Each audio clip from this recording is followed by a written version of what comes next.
Hello and welcome to The Drum. I'm Tim Palmer. And coming up today, the flood levy tabled in Parliament.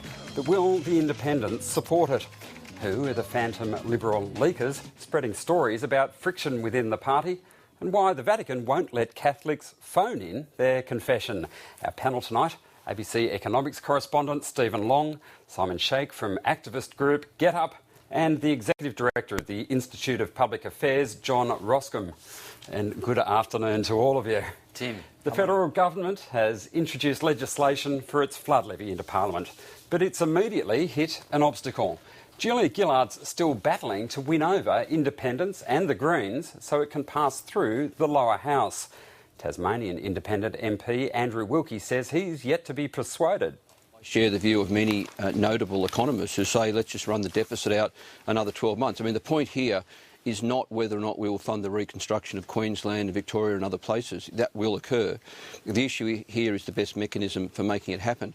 Now, I would add there has been a lot of talk about the levy itself, but I think there needs to be just as much of a conversation about the proposed cuts to government expenditure. And I have been persuaded that some cuts, such as the cuts to the solar flagship program, the cut to the Australian Learning and Teaching Council, I think those cuts are unwarranted and in fact quite damaging. Well, Queensland Independent Bob Katter is taking a more pragmatic view, saying he has little choice but to back the levy. The flood levy. You're supporting the flood levy, aren't you, Bob? Bob, are you supporting the flood levy? Are you supporting a cyclone on? Yes, of course I am. Okay, but why? Well, I think that was a yes. Mr Katter would still like a permanent disaster fund, but he says he won't push for it. So, Simon Sheikh, you probably know a bit more about what at least four of the independents are thinking. You wheeled them out under your aegis today in front of Parliament. And it's not just the 1.8 that the opposition and the government have been arguing about. The whole $5 billion seems to be up for grabs with these guys again, isn't it? That's right, Andrew. We saw in that grab there raising the point.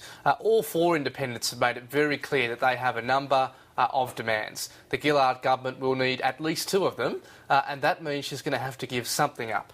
The good news is all four of them do now want, and they've now publicly said, that they want solar flagships, just one of those programs, probably the best of those carbon abatement programs to be saved, and that's a good thing. It's a good thing that in our modern day democracy with this hung parliament scenario, we can have debate and negotiation. We know we're going to have a reconstruction effort. We know it will be funded. As Andrew says, it's all about how and what we cut and what we save along the way. Have they got a similar commonality on what they want to have cut instead, then, of that solar program? Well, we raised today one possibility, which is to close a tax loophole that means that the crude oil facilities of different parts of that industry are being taxed in different ways. Just that loophole, if it were closed, would bring in an extra $2.4 billion over the forward estimates period. There are parts of the Australian budget that can be looked to for savings, and we've been very forward in talking to the independents about these kinds of savings. John Roskam, can I ask, I mean, to some extent, do you think with this argument now springing up, the actual argument about the levy component of the $5 billion is pretty much over? I'm not sure that it is over. Look, there's many issues that Australians want answered, and it's no surprise that Bob Katter is happy to have the rest of Australia pay for the flood reconstruction efforts in Queensland. Oh, he said it pained him to agree. Well, we still need to know about why didn't the Queensland government take out insurance? Why won't the government find budget cuts from other areas? The solar rebate scheme should have gone together with most solar rebate schemes because it is completely ineffective and expensive.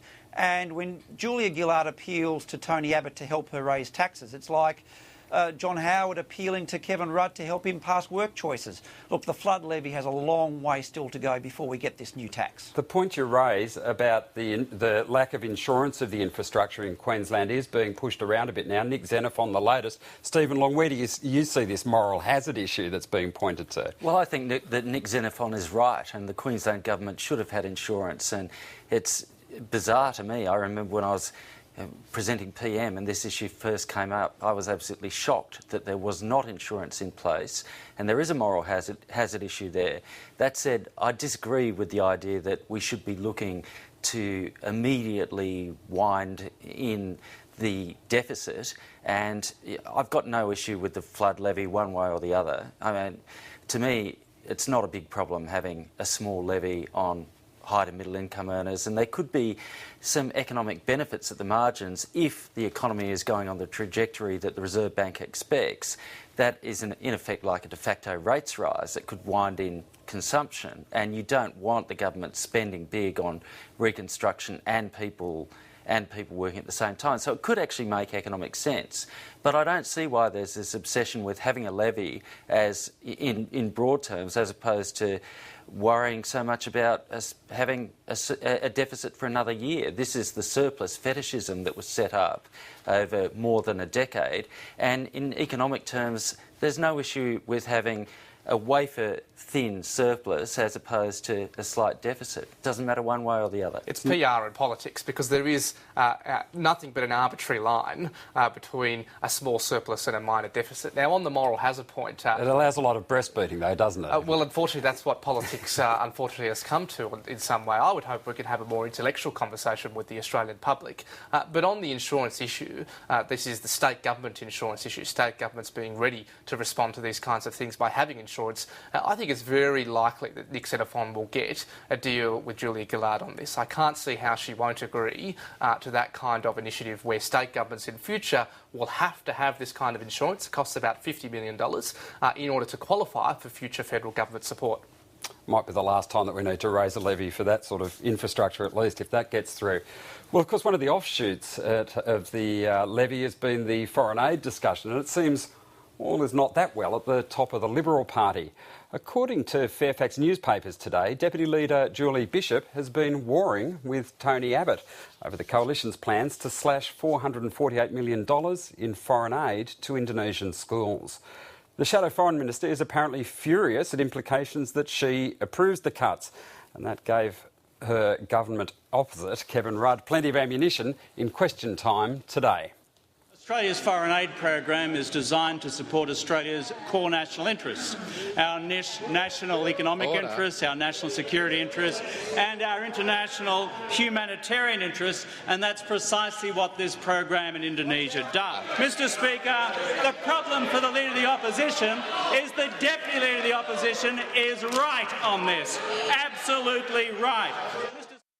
Well, Coalition Senate Leader Eric Abetz says rats within the ranks are to blame for the leak. I think we all know who the leakers are, and as happens with leakers, they carry neither the respect of their colleagues nor, if I might say, of your profession, because the people that leak are people that cannot be trusted. It is a very, very small number, and one or two might be yet. Have you ever confronted any of these leakers? Look, what I may or may not say within the privacy between colleagues or the party room, I'm not going to leak. Well, John Roskam, let's have a quick look at the evolution of this one, because very early in the week there was a suggestion there was a schism within the Shadow Ministry about the potential to cut or to slate a cut for African aid, and Julie Bishop supposedly angrily defended that at that stage. She then gets slammed when the cut to Indonesia happens in the press. Greg Sheridan, amongst others, calls her a hopeless Foreign Affairs spokesman. Not surprisingly, angrily, she then supposedly storms into Tony Abbott's office demanding that he own the decision. She's been a real survivor under successive coalition leaderships as the deputy leader. Is this the worst relationship she's had? Oh, look, I'm not sure it is. Julie Bishop's been in politics a long time, and I'm sure she'll see worse moments and better moments than this. The point is, there's lots of good things about our foreign aid budget.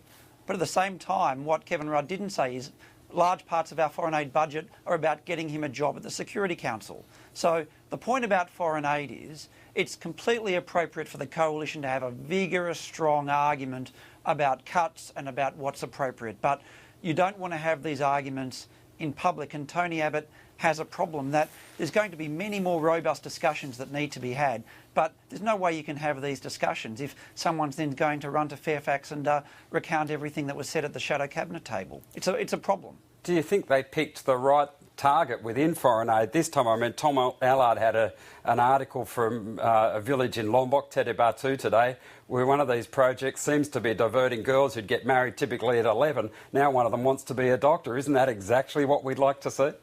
Well, there's a couple of things. One, isn't that the job of the Indonesian government to provide schools? 2, when we talk about these schools programs minimising terrorism, there's not very many terrorists who weren't middle class. So this idea that we have to provide hundreds of millions of dollars to another government to do the things that government should be doing itself anyway, I think is a misnomer. And then thirdly, we have to know about, is the money going to be well spent? Look, we have to realise the Gillard government couldn't spend $16 billion of its own money on schools properly without waste and mismanagement. So the idea that there's not $400 million of savings, I think is wrong, and we have to argue it out. But the idea that the foreign aid budget should be immune from cuts, I think is wrong. Simon, sticking on this particular project, I mean, is John right? Should we be just pressuring the Indonesian government to take care of its own school system and improve the Islamic pesantren system so that we don't have extremism taught? You extend that analogy out and say all governments should be left to themselves, or even the Indonesian government should be left to fund their own schools. That's a head-in-the-sand view. We all know we live in the real world here, where the global economy just doesn't mean that every country can afford to deliver safety and security. It's in our interest, it's in our region, but more so than that, it's in our humanitarian interest. The Australian public do support an aid program, and the polls have shown that over the years, that is well directed and well managed, and it's ridiculous to suggest that we can just not worry about what other countries are doing and not worry about our safety and security in the region. It is only a virtual cut in any case, isn't it, really? This is just an alternative to the levy. But what does it say about the Coalition's broad position, do you think, on It's aid? actually a very important cut, though. Not so much about the specific program. I think we'll all forget about that, and I think the Coalition will happily forget about that one as well. But importantly, for the last 4 or 5 years, there's been 100% bipartisan support on the aid program. Now, that is starting to change. The aid sector worked very hard to form alliances within the Liberal Party, within church groups. They had champions like Andrew Robb, and of late, Julie Bishop, who has actually been a fan of the aid program as a whole and of reaching those Millennium Development Goal targets. This is an important step in the wrong direction, and the aid sector do have some tough work now to make sure that this doesn't go further backwards, because it's all too easy for either major political party in Australia to go